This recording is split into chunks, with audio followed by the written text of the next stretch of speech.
சண்டை வர்றதுக்குள்ள 2 மீட்டிங் நடக்குது. எனக்கு தெரியாது என்னன்னு கேட்டால் அபிவிருத்திக்காக கூட்டமா நிவாரணம் தாரம்னு சொல்லி இந்த என்பிபியில வேலையக்கூடிய நல்ல விஷயம் நிவாரணம் கொடுங்க. ஆனா கூப்பிட்டு வச்சு அந்த ஜனத்தை 11 மணிக்கு கூட்டம் மட்டும் கூப்பிட்டு வச்சு 2 மணி மட்டும் அந்த ஜனத்தை வச்சு காய்ச்சி போட்டு உங்களுக்கு நாங்கள் நிவாரணம் தர இருக்கம் ரெண்டு முடிச்சுருக்காங்க. இந்த மக்களோட பாவத்தை பாருங்க எவ்வளவு கேவலமா இருக்க மாட்டேங்குது. அந்த ஜனம் சமைக்கிறலையா விட்டு உங்களோட அரசியலுக்காக அரசாங்கத்தை பயன்படுத்த வேணாம்னு கௌரவ உறுப்பினர்கள் நீங்க கட்டாயம் உங்களோட ஆக்களை சொல்ல வேணும். ஏன்னா ஜனங்கள் பாவம், ஜனங்களை ஏமாத்த வேணாம். ஏன்னா நிவாரணம்ன்ற ஒரு நிவாரணம் கிடைக்கலன்ற ஒரு ஏக்கத்துல ஜனங்கள் தெரியுது. உண்மையில நம்மளுக்கு தெரியும் வெள்ள பாதிப்புன்னு வந்த அண்மையில் நடந்த வெள்ள பாதிப்பு. அதுல காரதி 7ஆம் பிரிவுல இந்த குளவழிக்குள்ளால தெரியும் தண்ணி கூட ஒரு இடமும் கிடையாது. அதுல ஒவ்வொரு வீட்லயும் தண்ணி நின்றது. நாங்கள் தௌசால இந்த ஒதுக்கீட்டு நாங்கள் கொஞ்சம் பான் கொடுத்தோம் இந்த நைட்ல எங்க அழியண்டது நாங்கள் கொடுக்க. ஆனா அங்க போய் பார்த்தோம்னா தண்ணி நின்றது.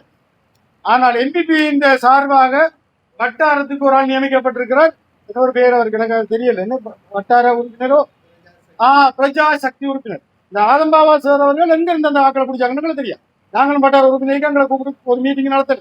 அவருக்கு விரும்பின ஆக்களை கூப்பிட்டு வச்சுது அந்த பிரஜா சக்தி உறுப்பினர் சொல்லிக்காரு காரை 7ஆம் பிரிவு வெள்ள பாதிப்பு இல்லை ரெண்டா. அவர் அந்த ஏரியாவில் இருக்காரு தெரியுது. அவர் என்னத்தை நினைச்சு இருக்காரோ தெரியும்.